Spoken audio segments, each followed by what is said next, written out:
Oke, masih dengan Profesor Kardus. Ya, ada 35 unsur radioaktif di tabel periodik.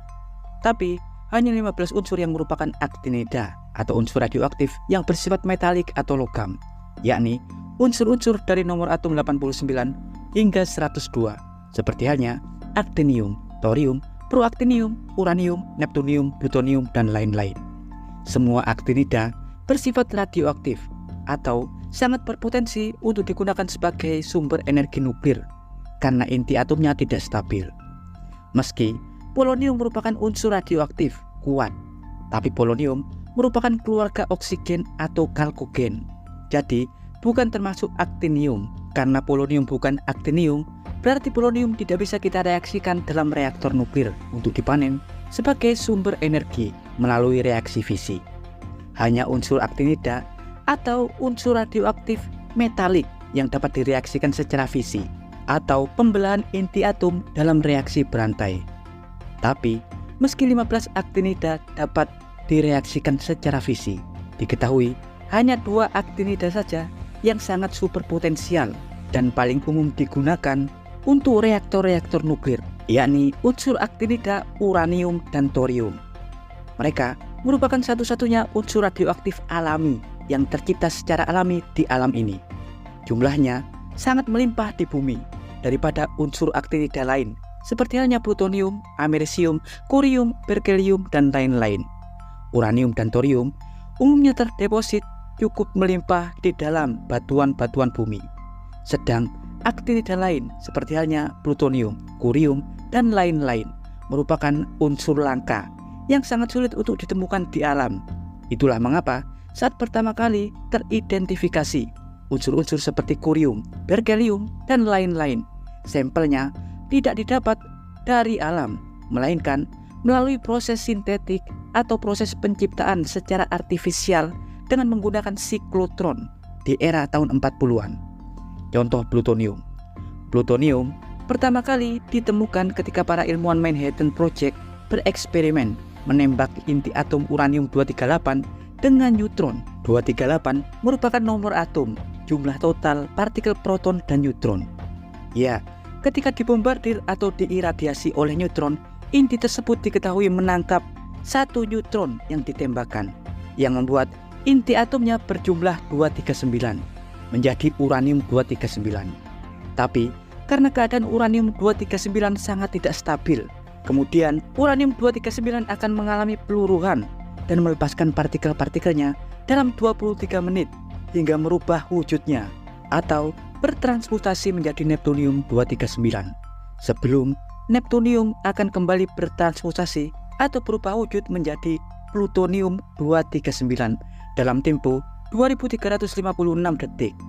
Dari eksperimen inilah neptunium dan plutonium pertama kali ditemukan dan disintetik. Begitu pula dengan aktinida-aktinida lainnya. Ya, tahukah Anda? Dari semua unsur aktinida diketahui, isotop plutonium-239 merupakan isotop yang paling fisil atau yang super sangat potensial untuk direaksikan secara fisi karena inti atomnya sangat mudah untuk dibelah neutron. Karena itulah plutonium-239 super sangat cocok dan umum dimanfaatkan untuk digunakan sebagai senjata nuklir. Plutonium-239 merupakan barang haram dalam ilmu material.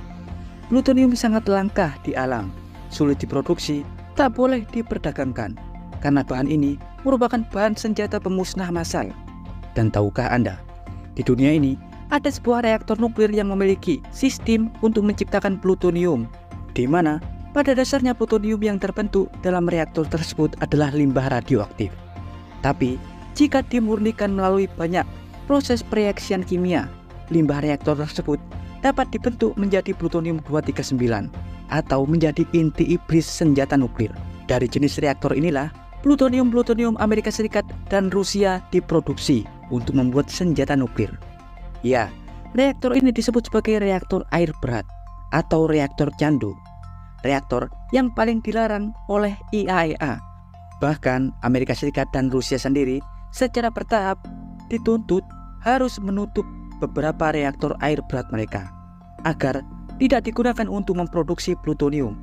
Saat ini, membangun reaktor ini sangat dilarang oleh IAEA. Ya, Heavy Pressure Water Reactor atau reaktor tekanan air berat, merupakan reaktor nuklir generasi kedua. Seperti namanya, reaktor ini menggunakan air berat atau deuterium.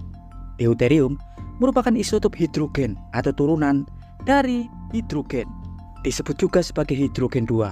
Selain deuterium, ada juga turunan hidrogen yakni tritium atau hidrogen 3.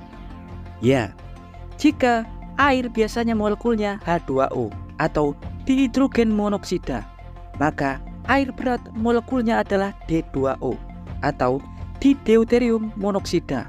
Karena massa atom deuterium lebih berat, jadi dinamakan air berat atau reaktor air berat bertekanan. Ya, fungsi utama air berat adalah untuk memperlambat laju neutron saat dibombardirkan ke inti reaktor. Seperti yang kita tahu, reaktor paling umum di dunia ini seperti halnya PWR atau Pressure Water Reactor atau reaktor BWR, Boiler Water Reactor, umumnya menggunakan uranium-235 oksida atau MOX. Uranium-235 merupakan bahan fisil. Uranium-235 sangat sedikit di bumi. Untuk mendapatkan uranium-235, diketahui kalian harus memurnikan uranium atau melakukan separasi isotop, yakni memisahkan uranium-238 dan uranium-235. Ya, pada biji uranium alam, diketahui sekitar 99,8% adalah uranium-238, yakni bahan fertil, dan hanya 0,1% uranium-235, yakni bahan fisil. Diketahui uranium-238 fertil sangat sulit untuk dibelah oleh neutron dalam fisi. Sebaliknya, saudaranya uranium-235 fisil sangat rapuh dan mudah dibelah oleh neutron untuk mendapatkan reaksi fisi. Karena itu umumnya reaktor-reaktor PWR dan BWR umumnya menggunakan uranium-235 untuk digunakan sebagai pereaksian fisi. Meski harga uranium-235 tentunya jauh lebih mahal daripada uranium-238. Sebaliknya, reaktor air berat memilih menggunakan bahan bakar uranium-238 meski sulit untuk direaksikan secara fisi. Diketahui uranium-238 tak dapat dibelah oleh neutron yang bergerak cepat. Setiap neutron cepat yang menabrak inti uranium-238, diketahui mereka akan terpantul. Karena itu, agar uranium-238 dapat dibelah melalui reaksi fisi, neutron-neutron harus diperlambat. Karena itu, deuterium atau air berat dimanfaatkan atau digunakan sebagai pendingin dan moderator untuk menghambat laju neutron yang bergerak. Uranium-238 hanya dapat menangkap neutron yang bergerak lambat. Karena itu, air berat digunakan untuk menghambat laju neutron, meski harga air berat jauh lebih mahal. Bentuk reaktor air berat berbeda dengan reaktor PWR. Jika reaktor PWR, struktur inti berada dalam bejana reaktor. Pada reaktor air berat, inti bahan bakar diletakkan pada kalandria, semacam tabung terowongan. Dalam kalandria, nantinya neutron akan ditembakkan untuk mendapatkan reaksi fisi. Saat terjadi fisi, air berat nantinya akan dialirkan ke dalam kalandria untuk pendinginan inti, sekaligus untuk memperlambat laju neutron agar uranium-238 dapat menangkapnya dan mengalami reaksi fisi secara sempurna. Saat itu terjadi, diketahui sirkulasi aliran air berat pada sistem reaktor akan dialirkan pada exchanger heat untuk menghasilkan uap guna memutar turbin generator untuk menghasilkan listrik. Dan yang jadi masalah utama pada reaktor ini adalah limbah yang dihasilkan.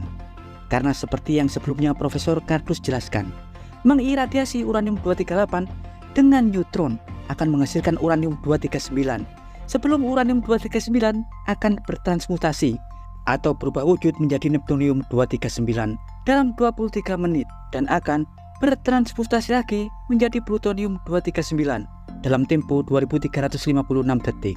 Iya, limbah-limbah inilah yang dikhawatirkan oleh IAEA untuk dimanfaatkan guna mendapatkan plutonium-239 yang notabene merupakan bahan fisil senjata nuklir. Dan berikut informasi singkat dari Profesor Kardus tentang reaktor nuklir yang paling dilarang di dunia.